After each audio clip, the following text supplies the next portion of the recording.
So historically speaking, you all know that Pakistan has experienced a volatile and episodic economic growth. There have been different growth spurts in the decades of 60s, 80s, and early 2000, but those high growth rates have not been able to maintain. And the last 1.5 decade, the average growth rate remained around 3%. And so when it's not just about the sustainability of high economic growth, it's also about the impact of those growth. So even when we had higher growth, there was a question about, especially in the last 3 decades, was there an proportional increase in the employment rate as well.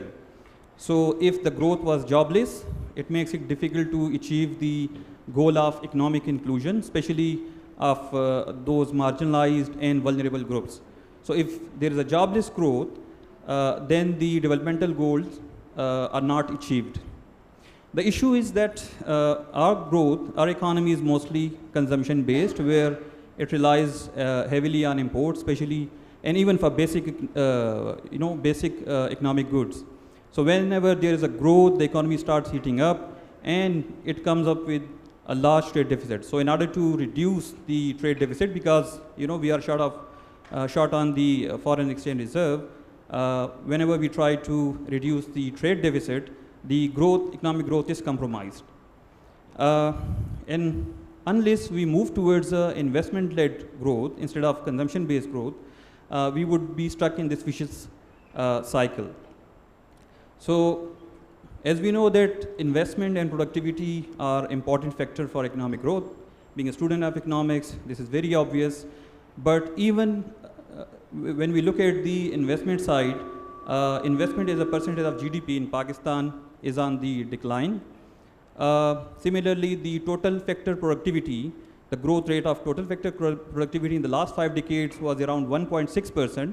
But like GDP growth rate, the trend of total factor productivity has also been on the decline. So in a nutshell, while Pakistan has experienced growth spurts, it has not been able to sustain it. So whether it's a structural issue, or is it policy failure, as had been discussed in the last session, or is it simply the lack of potential in the economy to sustain the economic growth? These are some of the questions that we will look at in this session, and we will also talk about potential solution. So to discuss this more, we have a very illustrious panel today. I'm fortunate enough to call all the panelists my friends. And we start with Dr. Gonzalo Varela. He's a senior economist at the World Bank, and he's currently based in Islamabad, where he leads the trade program. His work focuses on on how trade and investment policy affects firm performance. And he's one of the leading voices regarding export-led growth in Pakistan. Beside him, we have Dr. Wasim Shahid Malik, who is currently working as professor on SBP chair at University of Peshawar. He has also served in the same capacity in Quaid-e-Azam University, PIDE, and University of Balochistan. His work focuses on monetary policy, inflation, and growth. We also have Dr. Iza Aftab, who is currently serving as assistant professor at the Beacon House National University. Iza was previously associated with ITU, where she founded the SDG Tech Lab in collaboration with UNDP and UNFPA. Iza's research interests include farm-level innovation, SDGs, BRI, and structural macroeconomics. And lastly, we have Dr. Sajid Amin, who is the Deputy Executive Director in SDPI. He also heads the Policy Solution Lab at the same institute. His current work, among many others that he does, focuses on the structure of growth. So the structure of the session would be, initially I would put up a question to each panelist. Each panelist would have 7 minutes to respond to the question. Then we have follow-up questions. And then I'll open the session, the floor for the question, and then we will conclude the session. So, Gonzalo, I would start with you. We often talk about there should be export-led growth. And that is well understood. We know that there should be increase in export, which would lead to economic growth. The question is, and what we miss in the debate is how. My question is why Pakistan has not been able to achieve, despite the fact that we know that it should be there, why Pakistan has not been able able to take off to a higher growth export trajectory. We do discuss about the market diversification and the product diversification because our exports are heavily reliant on textile. But why have we not been able to diversify both our markets for exports and the products? Thank you, Nasir.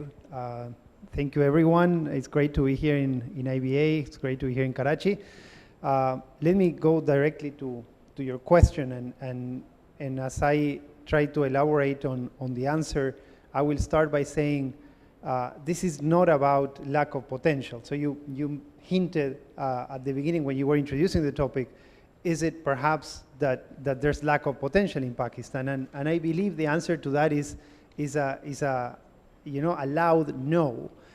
It's not about lack of potential. We recently estimated both export potentials for Pakistan and FDI inflow potentials for Pakistan. And what we found was that export potentials for Pakistan are estimated about $88 billion a year. So that is about almost 3 times what Pakistan exports today. FDI inflow potentials are estimated are about $6.8 billion a year, which is more than double of the FDI Pakistan receives today. And those potentials are estimated for an average set of, so for the characteristics of Pakistan, for an average set of institutions. So we are not talking about being the best student in the class. We are talking about being average. This is where Pakistan should be aiming at. So the potential is there. The reality is very different, though. The reality is much more disappointing. And you can think about export to GDP ratios that have fallen since the turn of the century from 16% to 10%, and this is what you were hinting also to. And the big issue of total factor productivity, and here we've done some work that shows for publicly listed firms that are the most sophisticated firms of the country, over the last 10 years, what we see is shrinking productivity, not shrinking productivity growth, shrinking productivity levels. So firms becoming less efficient at what they do over time. So the question is, why is that happening and how we can change it? And that's the core question of that you posed. And I will say here that it's to a large extent self-inflicted.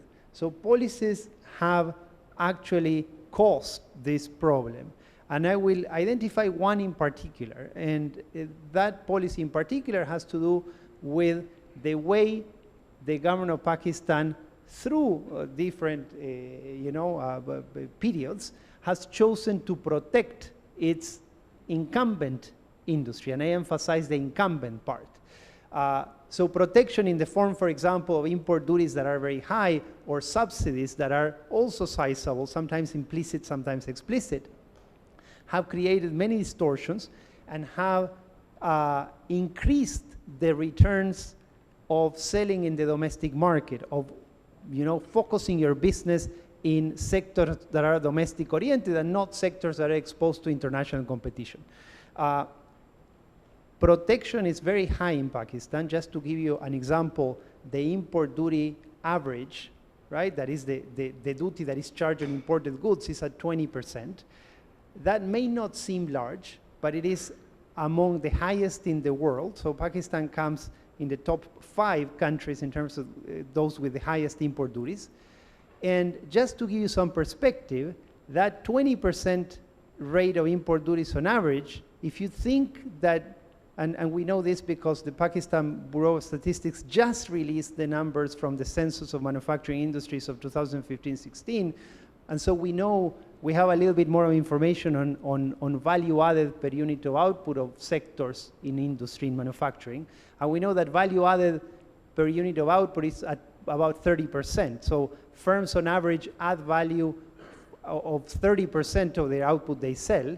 So at an import duty of 20%, is, in terms of value added, almost is about 2/3, right? So the effective protection you're giving on average is of about 60 to 70%, and in some sectors it goes well beyond 100%. What does protection do? Protection does three things that hurt productivity directly.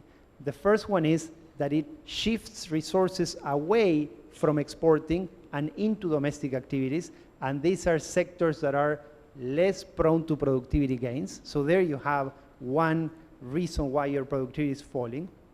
Second is that it shapes the type of foreign direct investment that you get. So one thing that you see in Pakistan, one thing that you see in countries that have grown a lot and whose exports have grown a lot, so that have experienced export-led growth, and the typical example is Vietnam, but there are many others, is that a lot of this happened because they received foreign direct investment, pioneer large firms that came and invested and created an example, so a demonstration effect, and others follow suit. In Vietnam, that was Samsung, and with Samsung came so many others, and a whole cluster of activities around Samsung started taking place, and then the whole industrial sector got transformed. So in Pakistan, one thing that we recently did was we looked at 5 years of data from investors that are interested in investing in Pakistan. This is a data set that the Financial Times compilates. It's called FDI Markets. And so you can see for 5 years, all these investors that wanted to come and invest in Pakistan, they expressed their motivation. So we did some text analysis of what the motivations were, and the most frequent motivation is to exploit a large domestic market. So these FDI, these multinational companies don't want to come here to set up a base to export to the world. They come here to exploit a large domestic market that is highly protected. So your high protection also distorts the type of FDI that you get, and sort of limits your ability of tackling, of taking advantage of FDI as a platform for growth. And the last thing that protection does, and I'll stop here for this first round, and this is a very important thing, is that it locks in your economy in the structure that it has now. And why is that? Because protection responds, so the structure of protection, when a policymaker decides who to protect and who not to protect, basically that policymaker is going to pay attention to lobbying that is taking place. And so if there are strong sectors in the economy already, these are the sectors that are most likely going to lobby for protection. And then protection is going to protect their interests. So that's why at the beginning I insisted on protection protects the interest of the incumbents, not of the newcomers, potential newcomers, because those are not there to ask for protection. And so what protection ends up doing is it ends up paralyzing any sort of transformation of the economy, because you're just giving extra returns to those that are now in the economy, and you're in that way keeping the outsiders out. So you're sort of erecting a barrier of entry into the economy and keeping the status quo. So I'll stop here. I don't know if I have more, but I can come back later. Thank you so much. I think you talk about competition and protection, and I do have a follow-up question, but I think I'll come in the second round to that. But what you mentioned, it is also related to when you talk about investment, and we also talk about the foreign direct investment. One of potential issue could be the exchange rate volatility that could also, deter the investment part, especially the foreign direct investment. And this brings me to Dr. Wasim, because this also brings in the monetary policy aspect of it. So, Dr. Saab, one of the issues is that the monetary policy has been complicit to the unsustainable growth. What is your view on this, especially to what extent you think that the monetary policy and other policy of the State Bank of Pakistan, especially related to inflation and exchange rate stability, these have been responsible for the frequent boom and bust of the economy? And how can, if I may ask, the current policy, currently the State Bank can support the sustainability of the economic growth through its policies of inflation stability and exchange rate stability? Okay. Dr. Nasir has asked questions about the instability of economic growth in Pakistan, which we have observed over a period of almost 5 to 6 decades. And the question was especially related to the relationship of monetary policy with this volatile economic growth. For this question to answer, first of all, to put my discussion in perspective, I would like to share a slide on the mainstream macroeconomic literature, what this literature talks about monetary policy and economic growth. Now, according to this mainstream macroeconomic literature, now it is almost near consensus that if we take monetary policy as an active policy, then it has nothing to do with economic growth. So monetary policy can't do anything for economic growth, especially when we take it in as an active policy. But in passive sense, it does have an effect on economic growth from two different channels. One is that if central banks execute monetary policy poorly, then it hamper or hurt the economic growth process. So it has a contribution in a negative sense. And secondly, central bank can contribute positively to economic growth only through creation of enabling environment, and that enabling environment is by controlling inflation rate, and that is through stabilizing prices. So now coming to the case of Pakistan, this is the data that our growth potential, number one, it is declining, and secondly, our growth has been volatile throughout the history. You can see from this data that in some of the years, our economy grew at about a rate of 8% per year, but we were unable to sustain that rate even for 2 consecutive years. So this is our problem.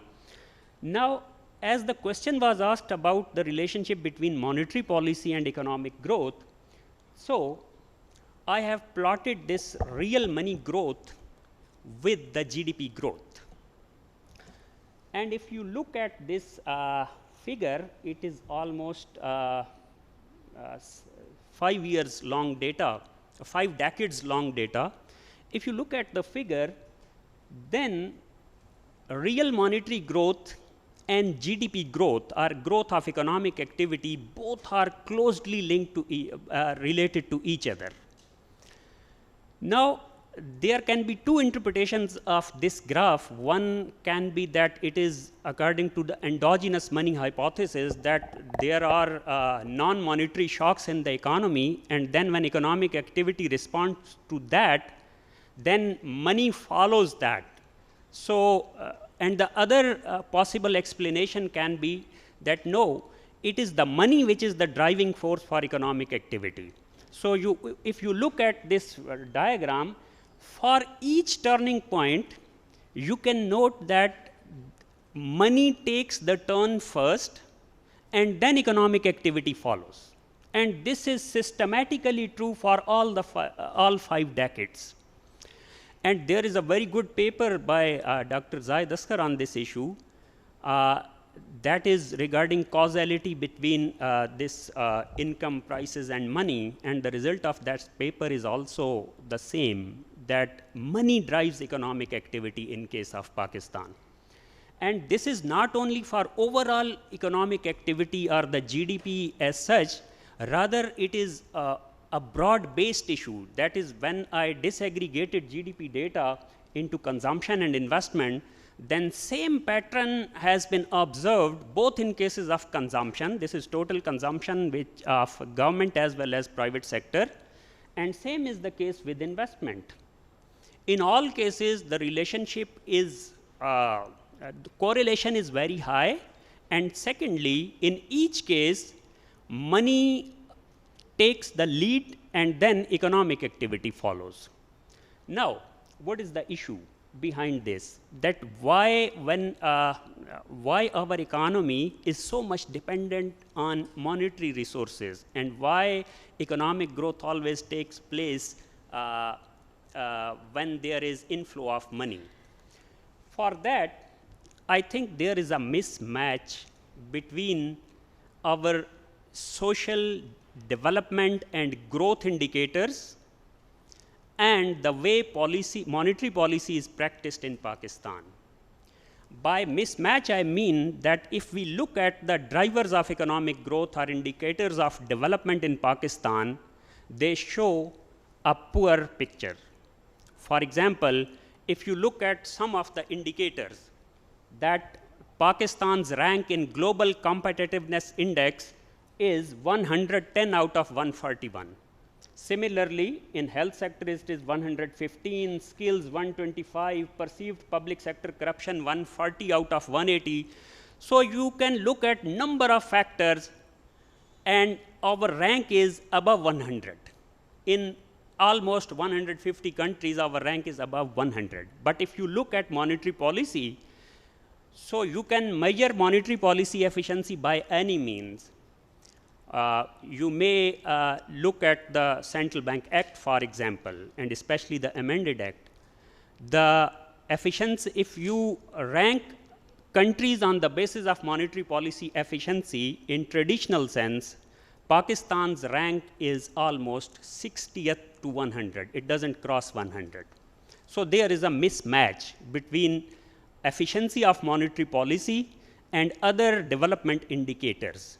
And when I am talking about efficiency of monetary policy, it is in the traditional sense, that is only dependent on interest rate. I am not talking about the, I think this efficiency of monetary policy is unbalanced in the sense that still some important components, although central bank reaction to economic shocks is somehow quite strong, especially in the last 2 decades. But still central bank policy is lacking in some of the issues, for example, in case of transparency, that although the reaction of interest rate to economic shocks is high, but still there is lack of transparency. And by transparency, I mean that effective communication of monetary policy decisions. I was talking about Dr. Sajid Amin, SDPI is working on these issues these days. So effective communication of monetary authorities is the way to stabilize economy and to de-link volatility of economic activity with the tight monetary policy. Thank you. Thank you so much, Dr. Saab. Now, listening to both the first speakers, it feels like we do have policies issue. And it would take some time, even with the right intent, for changing the policy making and implementation. So it would take some time to change the current structure. So, Dr. Iza, my question to you would be that while we wait for the change in the policy, the implementation, and then as a consequence change in the structure of the policies, for now, with the current structure that we have, how can we maximize the developmental gains from growth, especially in terms of benefiting the marginalized and vulnerable groups of the society? And how would you prioritize 2 to 3 steps or policies that can achieve this sustainable growth? Thank you, Nasir, for the question. Before I start, I just want to thank all the organizers at IBA for arranging a wonderful conference. So thank you, Leila, Asma, Nasir, all your teams. The question seems logical, but after hearing what Gonzalo and Wasim have said, I've had to radically rethink my response. Look, it seems that when you look at growth in Pakistan, it seems to follow a certain pattern, right? People say it grows in spurts. It doesn't grow in spurts. It grows in its own pattern, which we, for the lack of a better word, call a spurt. The growth is not sustainable. It is not inclusive. When growth happens, it's never benefited me. I don't know who it benefits. It's never benefited me. It's never benefited half the people in this room. It's not inclusive. And for sure, it's never been sustainable. But what can we do right now while we wait for the economy to settle down, right? Because you're going to the IMF, you're doing a lot of rethinking, you're trying to restructure the economy, trying to bring some balance. Look, there are some things which are right in front of you. If those are things that are addressed, then I think you bring the economy to a launch pad, or the proverbial launch pad, from where these spurts sort of finish. Because it's exhausting. It's 70 years of spurts and we have nothing to show for it. Because if you were looking at the panel before this, people had very valid questions like, what have we done in education? What have we done in health? And we don't have answers to those questions. Here are my 2 cents. I think the lowest hanging fruit in Pakistan is female labor force participation. We have never taken it seriously. When I look at ILO, they will tell me that it's between 15 to 17%. That's unacceptable. The number of women getting enrolled in school, colleges, universities has increased. The number of women who are graduating as engineers and doctors in Pakistan has increased. Yes, my profession is still very, very underrepresented by women. Doesn't seem so when you walk into IBA, but it is fairly underrepresented. Women aren't a very high proportion of economists in Pakistan. But women are not joining the labor force. So if you want to sort of not waste your time waiting for things to improve in Pakistan, female labor force participation has to improve. Now, it can improve through various ways, and all of those ways are things, all your students and members who are sitting in the audience are aware of, so I don't want to dwell too much on that. But apart from that, I think, look, you're talking about marginalized people. When you talk about marginalized people, I am thinking of people who belong to different religious beliefs that differs from the mainstream religion in Pakistan. So I'm thinking about religious minorities, I'm thinking about people who identify different sexually. All of those people are the most marginalized and vulnerable in this country. If you look at data and if you look at research, when marginalized communities in Pakistan suffer a financial shock on accounts of anything, whether it is COVID, whether it is loss of job, whether it is a disability or an accident, whatever the cause may be, when there is a shock to their income, they turn and look to their family for help. 68% of respondents who identify as members of minorities and vulnerable groups in Pakistan will turn to look at their families for support when it comes, when they're faced with a financial or an income shock. So the way Pakistan sort of thinks about family really needs to change. And we don't talk about that. I keep hearing that, the population growth is disproportionately high. Sure, it is. I'm not disagreeing with it.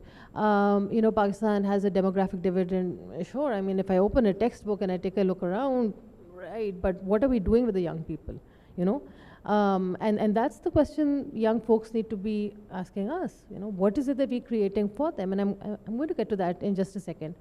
But the way Pakistan sort of thinks about family, that is another very, very interesting way of sort of trying to figure out how to capitalize on the momentum that we have as we rethink about economic growth in Pakistan. As far as young folks are concerned, and I'm glad Gonzalo brought up the idea of protection in manufacturing. I think it's very, very important to sort of have the audacity to say textile doesn't work in Pakistan. It doesn't.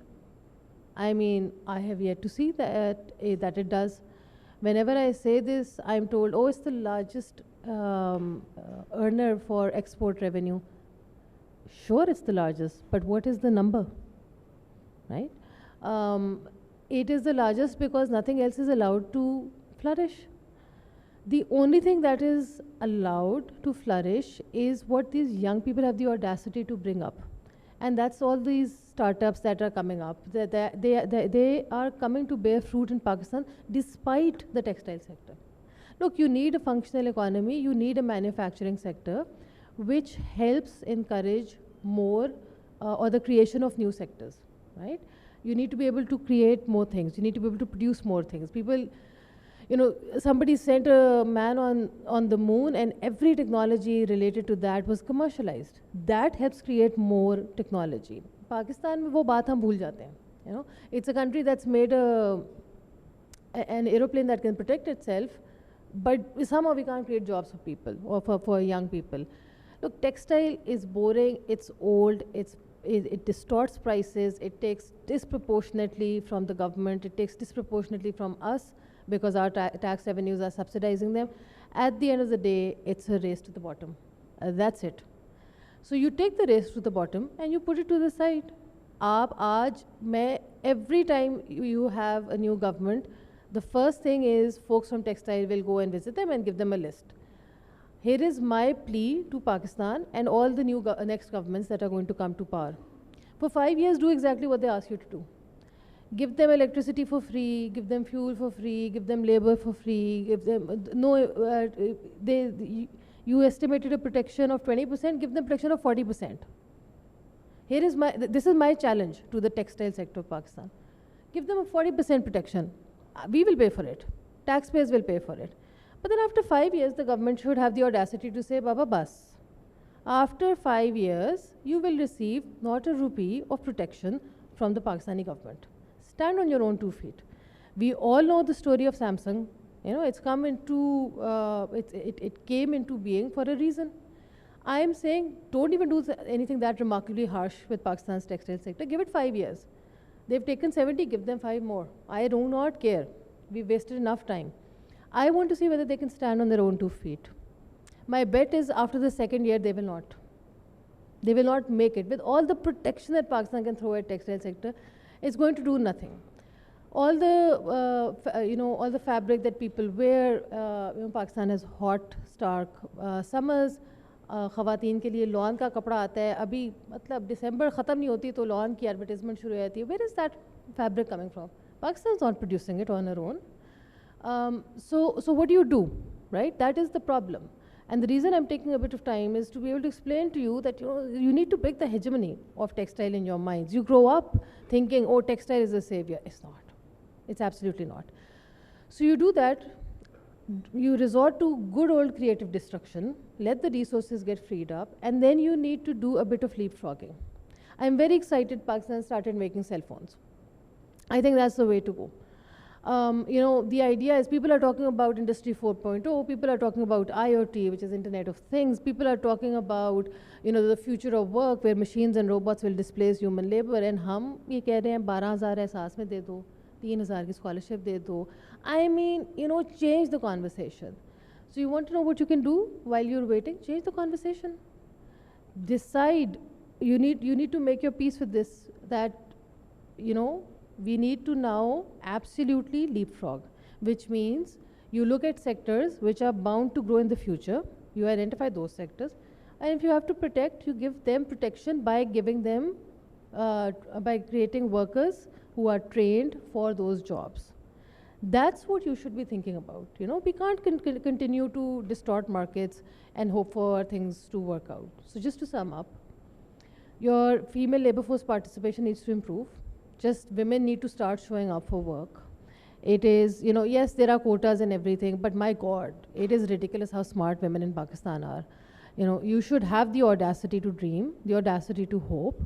That's how you get a seat on the table, number one. Number two, when you show up to work, you make sure that your children have a better life and the country ends up richer as well. So there is like absolutely no downside of women coming to work. That's one thing. The second thing is just write off textile. And the third thing is when you write off textile, don't just say, okay, now we're going to sit and wait for the market to do something, right? The market doesn't always know best. You have to have a policy of leapfrogging. And then all of these young folks will be handed over the proverbial baton, not the way it was handed over to me, but the way it should have been. So yeah, those would be my 2 cents. Thank you so much, Iza. I think this has been raised again, especially in terms of the protection and the the share of the textile in overall export, and why have they been able to get these subsidies all the time from all the governments. I think this is one question that we know we need to discuss again, maybe in the second round. But before that, I want to move to Dr. Sajid. Sajid Bhai, you and your organization have been working with the federal government and with the provincial governments as well. What do you think where the problem lies? And what do you think, how can we change, what are the major or the policy shifts that are needed where we can, achieve sustainably higher economic growth? Thank you, Nasser. I mean, I have double thanks actually to convey to you. The one is for the invite, providing this opportunity to sit with this very august panel and the very committed audience. Sitting alert after lunch is a very difficult task, but still we can see a very alert audience. But the big thank to you, I think, is raising this very simple question in a very straightforward manner. As in the afternoon, Adnan said, that this is the problem actually, Pakistan. Having not a higher and sustainable growth is the problem. And I think unfortunately, the question hasn't got the kind of attention that it should have been. And even if it was able to got some attention, I think the depth that we need to go to answer this question was largely missing in debate in Pakistan around when it comes to growth, or the economic growth, or the sustainable growth. And it's a really tough ask to answer in 7 minutes, that where is the problem and what are the solutions. But let me give you a try. I think there can be 3 levels or 3 kind of reforms that one can propose to you. And each has its own limitations and the downsides actually. The first layer, what I call is the first layer proposals when you come to is that raise your exports ratio to GDP, raise your savings, raise your tax to GDP ratio, raise investment to GDP ratio. That I think is the first layer when it comes to respond to your question. But I think this is one fundamental problem with this set of proposals, or rather 2 set of problems with these proposals.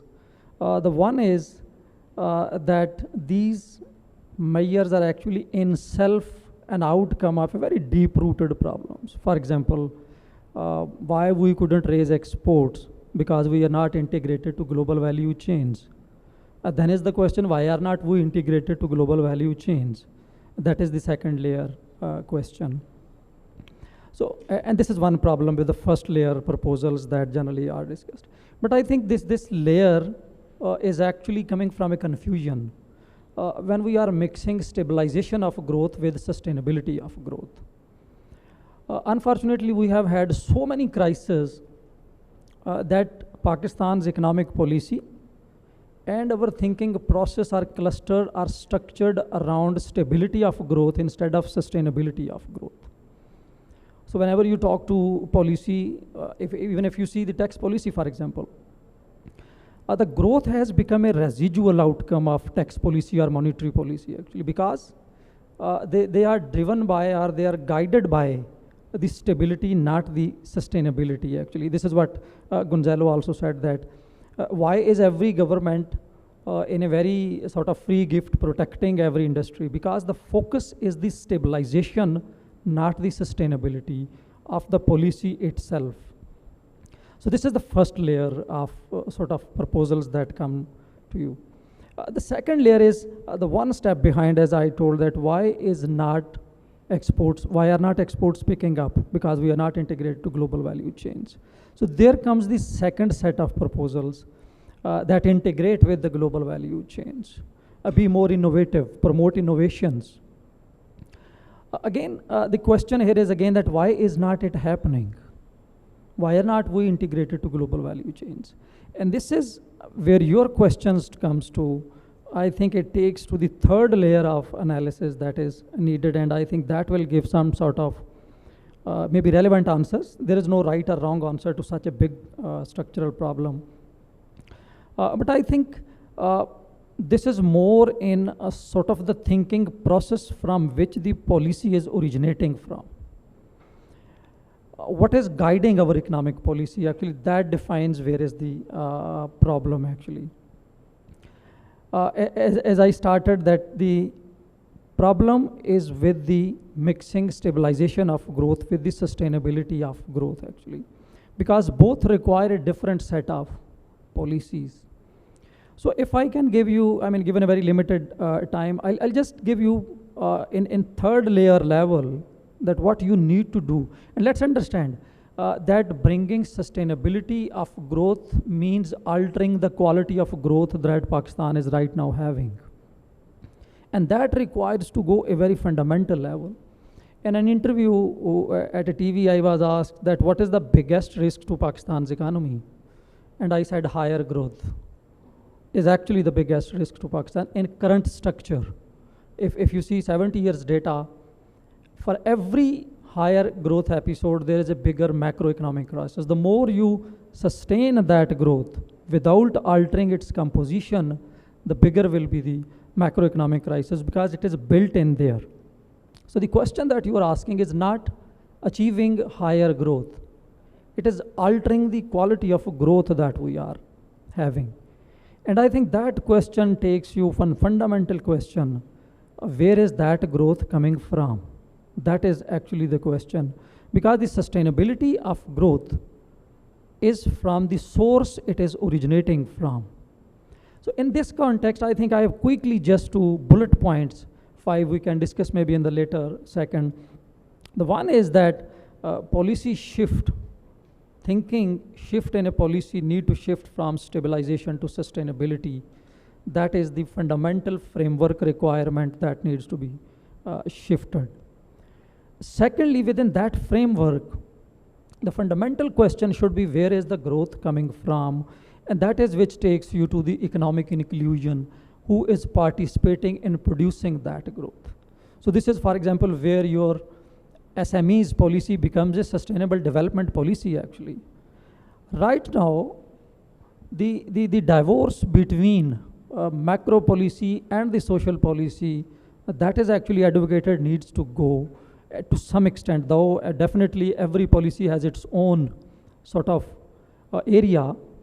But what is happening in Pakistan is that, for example, if you see tax policy, it keeps hampering your growth. Monetary policy through interest rate, there was a question in the previous session that why State Bank keep raising interest rate, because it has gone reactionary basically. It only reacts to the problems. It is not touching upon the structure problem of the basic problems. So this is the second proposal. I think that economic inclusion should be the driver of economic growth. Definitely it will take time. But I mean, Bangladesh presents you an example. And this is also one example that can also see that how first set of recommendations like increasing revenue to GDP ratio may stand sometime irrelevant, sort of are less important as we perceived it to be. Bangladesh revenue to GDP ratio is slightly less than Pakistan, but it has have a very sustained growth. Till 80s to 90s, it was having 5%, then above 5%, and now 6, 7, 8% it is having. So my final on this one at a policy level actually, that Pakistan needs to have a sustainable growth strategy we don't have right now actually. What are we having is just like meeting the random growth targets that we keep setting for the political purposes actually. In Pakistan, 2 indicators actually have been politically misused. The one is the revenue target. It has been shown as that if you meet a higher growth target, I mean GDP revenue target, no matter where it is coming from, you are having a good economic performance. And the other is also GDP that you keep raising through without considering those fundamentals. I have some other points, but maybe in the next round. Thank you so much. Thank you.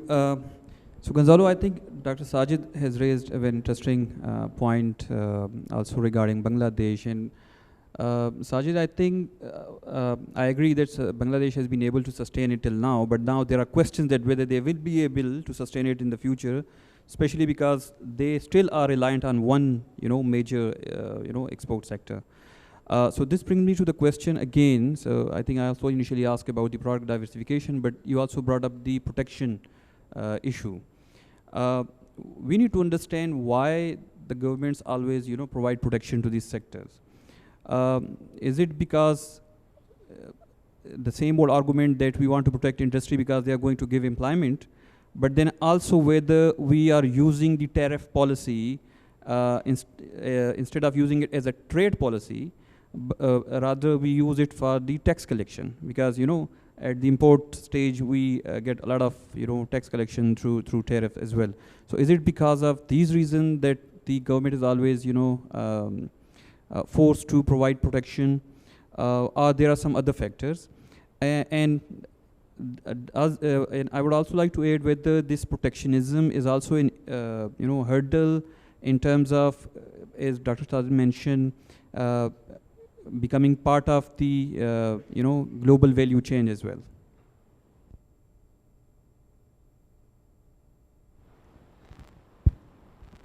Right. So let me start with the last part of the question. So Pakistan hasn't been able to integrate into global value chains in the way other countries have done it, particularly in East Asia and the Pacific region. Countries in that region, we can think Cambodia, we can think Vietnam, we can think even Laos, Indonesia, Malaysia, have tapped into that platform of integration, right? Pakistan hasn't, but to understand why it hasn't, the first thing we need to understand is what is it that global value chains are. So what global value chains do is that they provide a structure so that production of a particular product can be fragmented internationally according to comparative advantage. So we don't produce a car from beginning to end in one country anymore because transportation costs fell and because communication costs fell. And so now we can fragment the production process of the car and separate the processes and send and start producing the tires wherever is cheaper to produce the tires, and produce the engines wherever is cheaper to produce the engines, and produce the car seats wherever is cheaper to produce the car seats, and then move all these products around and assemble them somewhere else. Now, for that to be feasible, what you need is trade costs to be low. So if you are in a region that is not very much integrated, as Pakistan is, South Asia is one of the least integrated regions in the world, and if on top of that you add a trade policy barriers that add to trade costs, then your integration into global value chains is going to be very unlikely, and this is what we see in Pakistan. Just to give you an example, Pakistan actually provides refunds for exporters that import parts and components that they use to produce exportable products. So someone that just reads the SROs or the laws or regulations could say, okay, then trade costs in Pakistan are not that high because you have these refund schemes. But actually the implementation of the refund scheme is very complicated. And if you talk to any exporter, they will most likely complain about refunds of sales tax, but also of import duties on intermediates and raw materials. So that adds to trade costs, and that basically renders Pakistani producers not competitive to integrate these sort of value chains, international value chains that require just-in-time processes, right? So that in which efficiency is very important, not just in terms of cost, but also in terms of time. So if you have, custom systems that don't work very efficiently, that's also going to be a barrier for GVC participation. So that's on to one part of the question. The other part of the question is, why is it that protection keeps in the way that is being done? And what I want to emphasize here is that supporting the private sector in some cases can be a good idea, right? you know, there are many reasons why you may want to do it, right? So for example, you may have some sort of externality, you may have learning by doing, you may have infant industries, and so it may be a good idea to support the private sector. The question is how you do it, and whether you test whether what you're doing works, and then you know, change directions if it doesn't, and keep on doing it if it does work. The way Pakistan has chosen, to a large extent, not in all cases, but to a large extent, has chosen to protect, is perhaps not the smartest way to protect. And it has fallen, I would say, victim to this issue of elite capture. And so if we say, why is it that we keep protecting textiles? I don't, you know, the issue there is, it's not an easy, there's no easy way out, because you have the largest sector of your economy that creates employment and that is heavily protected. So what do? You just get rid of that protection, but there's the risk that then that sector is going to suffer and employment is going to suffer. So from the point of view of a risk-averse policymaker, the change is not that obvious. Plus, you have the bargaining power that the sector also has to get more protection. Just to give you an example, there's an export subsidy that Ministry of Commerce runs.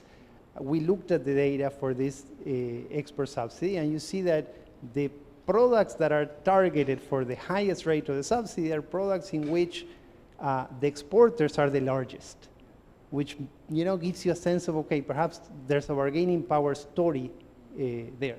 Now, perhaps the lesson is not so far, it's not in Bangladesh or in Vietnam, or it's not so far away. Perhaps the lesson is in Pakistan, if one looks at another sector. And as I mentioned, the startups and you know, and if you think about the modern services sector in Pakistan, the modern services sector is not protected, and the modern services sector all of a sudden became tradable. So all of a sudden, it became a sector that could export and import, not because of government decisions, but because of technology. So the advancement of internet, communication technologies that made communications cheaper, easier, better, meant that an architect in Pakistan, a designer in Pakistan, a software development in Pakistan could sell the services to the US or to Europe or to Uruguay or to whatever. And they are doing it big time, right? And if you look at this sector, 15 years ago, the modern knowledge-intensive services accounted for 10% of services exports. Today, they account for 50% of services exports. So there you have transformation, there you have growth, and that's sophistication and diversification. It's tiny still, right? So you need it. You need that to scale up. But I think it gives you some proof that there you have no protection and a success story. Of course, you need complementary services there, and, you know, infrastructure. You need the connectivity, but also you need the skills. Not everyone can become a software developer and sell to the US. So there's an agenda there of complementary reforms that is needed. But that example is right here at home. It's not, you know, thousands of kilometers away in a completely different environment. So I think it's worth paying attention to that. Yeah, thank you. Dr. Wasim, there is one issue, and Dr. Sajid may have a difference of opinions on that. So in case of Pakistan, when we go for controlling inflation, even if it is coming from supply side, and we try to control it through demand management policies, it is going to cost in terms of growth. Now, there has been an amendment recently in the SBP Act where it is given the autonomy.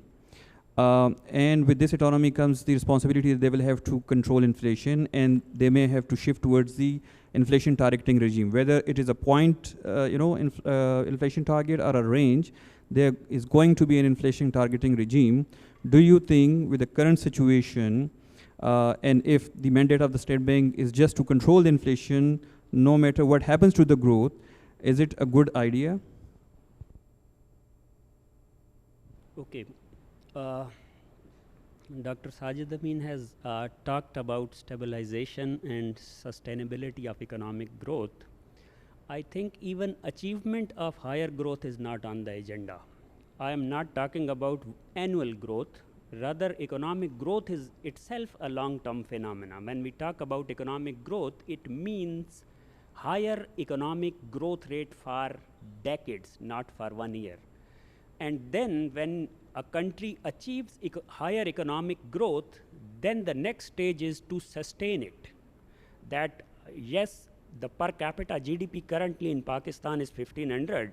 If we achieve the level of 10,000 at least, then we must be concerned about sustainability of that level at least. But currently, your question is about the current amendment of Central Bank Act, and then the focus which has been given to price stability in that amendment. Okay, first of all,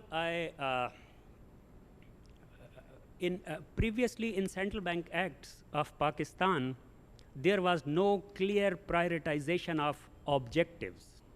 There was a dual mandate for Central Bank that was for growth as well as, of course, lower or stable inflation. Now, according to amended Act of Central Bank, now there is clear prioritization. That first of all, the first objective and the prime objective of monetary policy is now price stability. And then the second objective is financial stability. And the third one is to support government or assist government in its development policies. That is, growth or development is now on the third position. As far as you asked about my take on this, I am very much clear that price stability should be of concern after achieving a minimum level of per capita income or a minimum level of development. This I am talking because if you look at the data of even developed countries, then after the World War II, their prime focus remained on higher development and faster growth, even till the end of 1980s. And then at the end of 1980s, developed world started focusing on price stability after achieving a minimum level of per capita income. So if a country has per capita income of $1,500 and then price stability is the prime focus of its central bank, of course, I am not against price stability. Inflation should be lower and it must be controlled.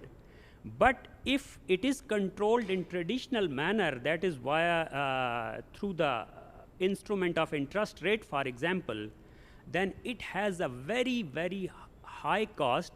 And even I am of the opinion that the whole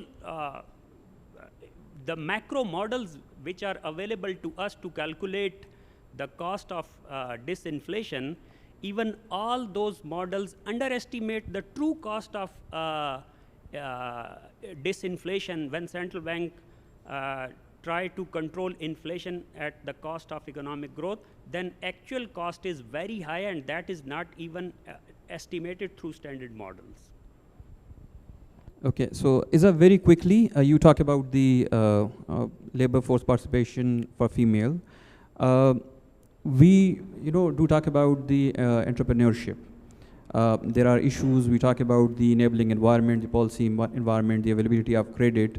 But what are, and these could be for both genders. But what are some specific, hurdles you think there are for women entrepreneurs?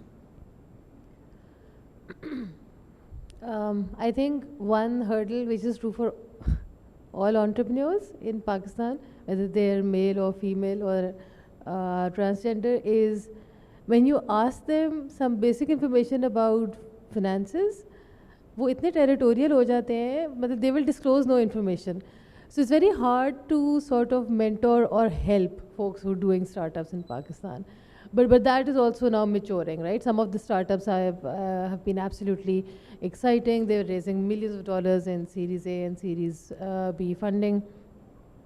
I think for females, it's again, I'm not an entrepreneur. I am, just an academic. But here's my gut feeling, and because I have a conversation with folks who are doing startups. Look, I think part of it is understanding the process. FBR has these rules. Even if you register yourself as a freelancer or you're doing a startup, there are these weird rules which only now, was very recently they were changed. There was no way for you to receive the funds that you had earned, right? So we would show, freelance ke through we've earned $5 billion or $1 billion here or there. But there was no way for folks to get that money in their hand. Because the ridiculous thing was that if an organization was engaging your services, they could not pay you directly. They couldn't pay you in a dollar account. It had to be in a Pak rupee account. And then, by default, the banks assumed the money is not white. So there was a bit of a lag between the financial system and the entrepreneurs. I think now recently the government has taken very positive steps to address those concerns. I think with female entrepreneurs, one thing that sort of pops up is there are a lot many layers, and accessing that information is a little bit difficult because there's a bit of limited mobility when it comes to women. So as it is, it's hard enough to be a woman in this country, but then if you also experience hampered mobility, the likelihood that you're going to come up with an idea which sort of checks all the boxes sort of goes down because you maybe didn't understand some part of the process. So part of it is that. The other thing is most of the startups that involve technology or cater to predominantly international markets sort of work at the opposite time, right? Din ke waqt raat, raat ke waqt din. So they're catering to the US market or European markets. That involve, working during different time zones. That creates sort of a resistance, a bit of a friction when we're thinking about their domestic situation. So उस किस्म की चीज़ें होती हैं. But I have a lot of respect for some of the actions that people in Pakistan have taken, including the State Bank, by mandating that a certain proportion of loans has to be doled out to women-led businesses, not just entrepreneurs, but women-led businesses. That's a good idea to follow, making it, encouraging online banking, because women are they're not part of the banked part in Pakistan. That's a very big problem. You want to improve development outcomes, you want to ensure growth that is both sustainable and stable, you have to have financial inclusion. If you look at car ownerships or immovable properties, you will see that women they're not even 5% of the owners of immovable property all across Pakistan. The ratio is lower when we look at cars. The ratio is next to zero when we look at motorbikes, right? So mobility is a very, very big problem. All of those things feed into a woman's ability to step out and create a business that functions. In that sense, the fact that you have online banking, which is stable, which is functional and increasingly reliable, and the cost of mobile data is perhaps one of the lowest in the world, I think those are very good things. Those are things I'm excited about. So yeah, I hope that answers your question. Thank you. Okay, thank you so much. We are short of time, so I'll open the floor for question. Please keep your question short. Introduce yourself. My question is to Dr. Aiza Aftab. I would like to ask, you mentioned that we need to bring more women into the work. Don't you think that there's inherent bias against women? Women are already in the productive sector, the work what we define in cash in kind, and they also taking part, they are also carrying the reproductive responsibilities. So because of this inherent bias, don't you think we have to reshape the whole notion of women bringing into the productive work? I hope you got my question. Okay, so we take another question, Amir. First of all, very insightful session, so thank you for that. I have two questions. The first one is from Mr. Gonzalo, that how much do you think that the lack of policy continuation is the reason that we are not achieving sustainable development, vis-a-vis that at one time we are going toward export promotion and at another time we are going towards import substitution? I have another question with Dr. Izzat, that you talk about textile being a big problem. I think the automobile industry is also a big problem. There are only 3 players who are dominating the market. But don't you think that both of these industries have such big stakes only in one term, that's employment that they provide, that they can actually most of the time strong arm or twist turn the government to give them either substitution or protection or in fact any other things? So these are my 2 questions. Thank you. One more question. My question is basically about the question, why Pakistan failed to achieve sustainable economic growth? It seems that this question provides many subjective answers, and the question is very open-ended as well. Moreover, in which time frame you will limit the question, or which 5 years plans are compared to which one? Is there any objective answer of this question precisely? Thank you. So after the first round, I think Iza, you want to start? Okay, thank you. Look, automobile industry, textile industry, you're right, but you know, that's a list we can sort of add to.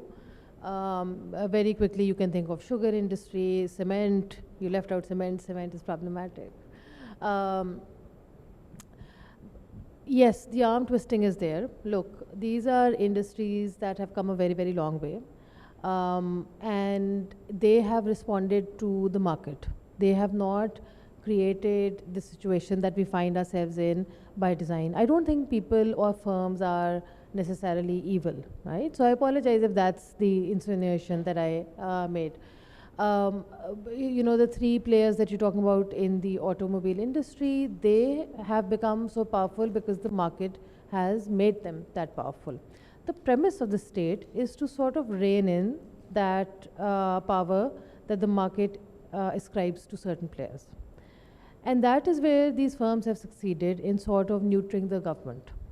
Yes, they twist the arm, and you know, Gonzalo also brought it up saying, look, you can't really toss them out. They do employ a lot of people. They do, but so does Pakistan Steel Mill. So does PIA. Okay? It is, you know, if it's, look, you, at some point the state has to sort of be a little bit entrepreneurial. And when a state is being entrepreneurial, the state is being cognizant of the cost of the decision as well.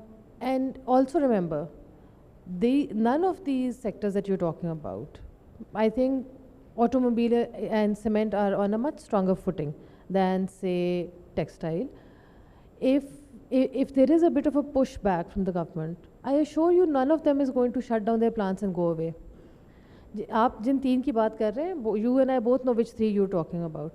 Look at the number of car manufacturers that have entered the Pakistani market, right? Primarily because, like most other large-scale manufacturing, this is also heavily protected. So all your, you know, MGs and Peugeot and what's the other one that's recently come in, they're coming in because the market is deep and the market has, there is a bit of protection there. So they're coming because of that. So the 3 players will not turn around and run. If they shut down a plant here or there, it doesn't really matter. You have to create some balance in the market whereby the distortion is limited. So that would be my response to that, because I think industrial policy is important. As far as the question about female participation in the market is concerned, look, women do a lot of work. Yes, they do a lot of work at home, and because they're not paid for that work, we can't really count that. You know, as economists, we all struggle with that. It is just because they do a lot of domestic work does not mean that is work that cannot be paid for by the same women, right? अगर एक खातून को हम नौकरी दे रहे हैं worth say 40,000 rupees, then it's not worth it for her because she will spend roughly around the same amount of money to the staff that she will hire to run her household, right? So वो thresholds आपने identify करने होते हैं. I don't think there's a mass re-engineering that is required when it comes to female labor force or to sort of create a bit of social re-engineering as well. There's a lot of appetite for an acceptance for women to work in this economy and society. And just because someone's creating a bit of a noise and saying there isn't, doesn't mean we need to listen to them or be afraid of that narrative. You should be able to go into the job market with the right skill. That's the premise. As long as you have the right skill, everything else sort of falls in place. I am not taking anything away from the struggle. Absolutely not. I'm not doing that. But I'm just saying that it's just my concern now with the Pakistani economy. Yes, there are structural issues and all of those things are there. But there's also a problem with the narrative that we have about the Pakistani economy. And you know, much better than me, other panelists have sort of driven that point home when they say, look, growth not only is not a target, it's not even a topic of conversation. So I'm glad that, you know, that's been brought up. But I will stop here and let the others respond. Thank you, Nasser. Gonzalo? I think that the question of policy instability is a great question, and it's a great point. I think policy instability is perhaps one of the largest deterrents to investment, and particularly to investment in innovative activities that are the investments that have, you know, long-term horizons and in which you need predictability. So if policies are unstable, that is going to increase the uncertainty around the returns of your investment, and therefore you're probably going to invest less. You're going to, if you're risk averse, you're going to tend to invest less. And I think we see a lot of that. So a move towards more policy stability and rules-based systems in general help in this direction. In the area of trade, that is the area that I follow more closely. Import duties, for example, are systematically used sort of as a patch whenever imports grow beyond a certain level, and so there is an external vulnerability that increases because of a trade deficit. Then you know, we see some moves to start increasing import duties here and there, and while from, you know, if one reads the newspaper, it's just, okay, this tariff line increases, this tariff line increases. For the private sector, you have many entrepreneurs that perhaps decided to start investing in something that requires the import of something that now carries a higher import duty, so the whole business plan changes. So in a nutshell, I agree that policy instability is a crucial element. It affects investment, and therefore it affects potential output, so a big challenge there. And just briefly on the question that was posed on a more objective answer to the question. I don't want to get into what is objective and what is subjective. I can only give my views, which are inherently subjective. But I think the short answer to the question that this panel has asked is that Pakistan's growth has been, to a large extent, stunted by the inability of tapping into its talent, females in the workplace, and its resources. And a lot of this inability of tapping into its talent and its resources in efficient ways has to do with the way policies have been implemented and the way protection has focused on specific sectors and then diverting resources there. So I think that's sort of a relatively specific answer for a very complicated question. Over. Thank you. Last two questions. Sir, I am Ali from AJK University. And my first question is to Dr. Varela, and that is, sir, if this is the statement that Pakistan failed to achieve the sustainable economic growth, then being the outsider from the World Bank, what do you think that is missing inside us, that we are failed, and this is the statement? And my second question to my, obviously my professor, my teacher, Dr. Wasim Shahid Malik Sahab. Sir इजाज़त है sir दो parts हैं इस question के I just take a minute sir do you think that Pakistani economist policy makers practitioners government have really realised the importance of this sustainable economic growth और sustainable development and how far this sustainable economic growth is contextualized for our country since these concepts were developed in the West. And the second part is related to your slide. During 2020, during the pandemic, developed economies central bank lowered their interest rate and expanded the money supply to support the COVID relief packages. In 2021, inflation was out of control and continued to rise. Question, yeah, it is. Come to the question. I am giving him the context so he can give me the answer. So many countries tightened the monetary policy to cut down inflation, but so far none of them was successful. What's your point on this? And last question to Sir Sajid Amin. Sir, do you think is it too early to say Pakistan has failed to achieve the sustainable economic growth after these two questions are answered? Then in that context. Thank you so much, Dr. Nasir. My question is, there are monopoly economic powers in Pakistan with corrupt mafia. If government take actions against these artificial crisis makers, they respond very drastically, and it seems like government is unable to handle the situation. If government to some extent implemented the strict policies to break this mafia, they take their capital out of the economy or make artificial crisis. So is it corruption to some extent in Pakistan help to achieve growth, or it is a hurdle? Last question, Dr. Nasir. Thank you, Dr. Nasir, and I'm Nasir from Part-6. So very fundamental question. When we start discussion of this output, it's a very simple production function. Output is a function of capital and labor complemented by the A. These are the three factors that we have to work out. And if we look into the early 60s growth, we have very high growth, and these are the three factors were there. And now we have a very low growth trap, and these are the three factors are there. The question is whether this debate is of sustainable growth or whatever we called it. We are missing the basic point of this production function while talking about all these things. What happened with these three factors? You all talk about lot of reforms, that is A part.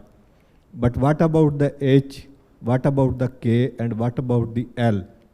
So these are the missing things. I think we need to revisit this entire debate of economic growth while looking into the fundamentals. What was these fundamental in 60s, and what is the current shape of these fundamental, and where went wrong something in this? Thank you. Okay, so we are running out of time. Each one of you have been asked question. Will be your also, your final thoughts on the question as well as your final thoughts. So each one of you has one minute. Okay, I came in Shawar Kameez today, but you notice that I'm a foreigner. So yes, my external view, I'm also Latin American, and oftentimes when I see the development challenges of Pakistan, I can't help but thinking of our own development challenges in some Latin American countries, and I can think Argentina and Uruguay, that is where I'm most acquainted to.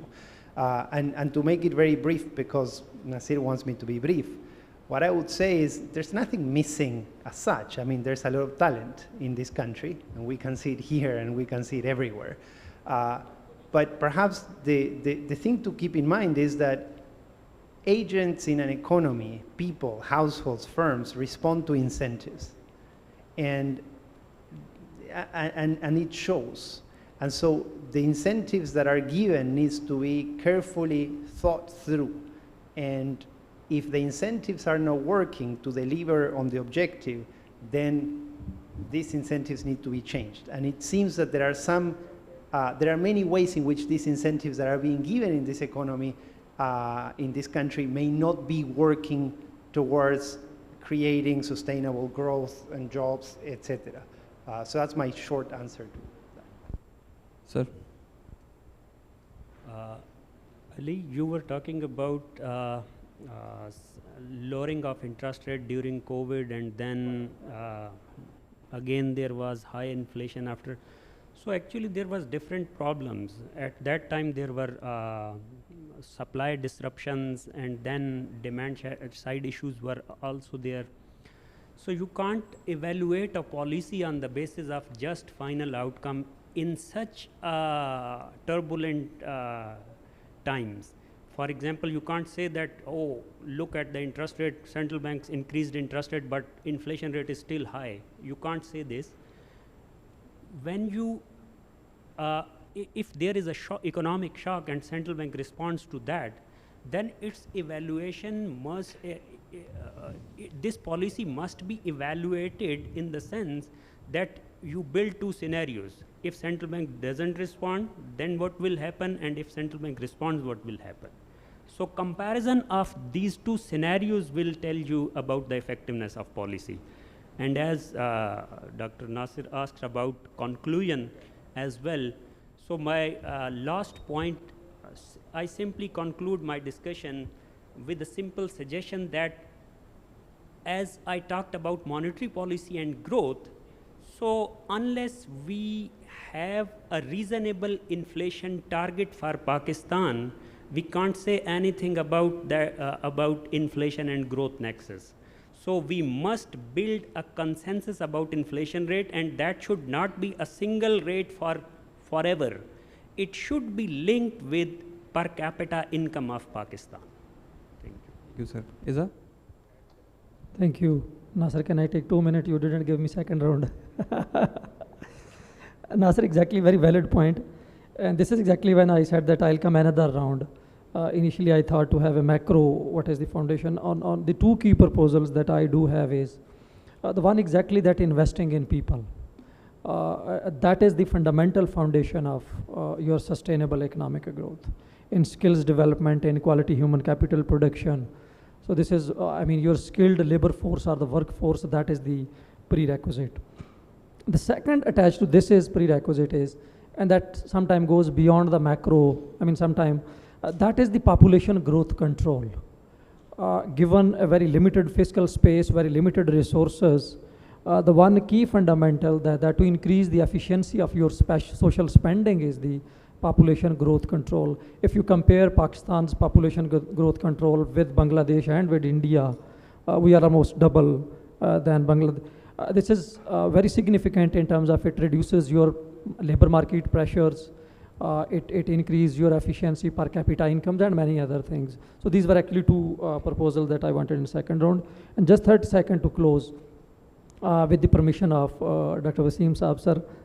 I think to development and growth, we have more than 50 institutions in Pakistan.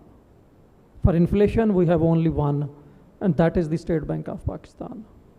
If State Bank is listening to IBA, State Bank has no excuse to say that this is a supply side driven inflation I cannot control.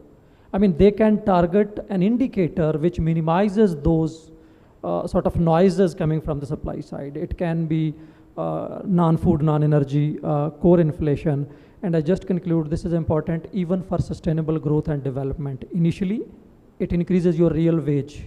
If you have a low inflation, at the existing nominal wages, your real wage increases, your purchasing power increases, economic activity, and then to productivity growth. Thank you. Okay. I think just a couple of things to sort of wrap this up.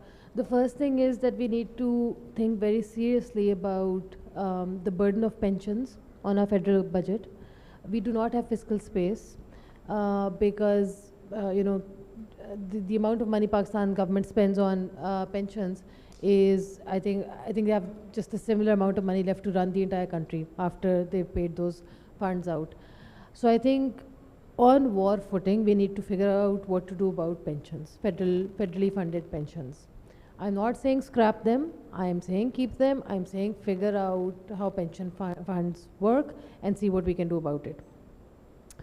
Also, I think it's important for the government in Pakistan, irrespective of which party is in power, I think the government needs to sort of come away from the back foot to a bit and play a bit on the front foot. I think it's okay to be to take a bit of a risk. I think Pakistani government is being very, very risk averse. I think the private sector is being risk averse. We've all sort of gone back in a shell, and that tends to happen when there is a recession. So if you see Robert Schiller's work, which predominantly finds its roots in Keynes's work, it's okay to be a little bit risky. So I think we need to sort of break away from the recession, not just through spending and investment, but also by realizing that it's okay. It's okay, it's a pandemic, it had to happen. So once in 100 years it has to happen. We need to sort of get out of it. So yeah, let's see what Schiller says and Keynes says, and let's try doing that. Okay, thank you so much. We ran out of time, so with this I would like to thank our panelists and our participants for their patience and questions. Thank you.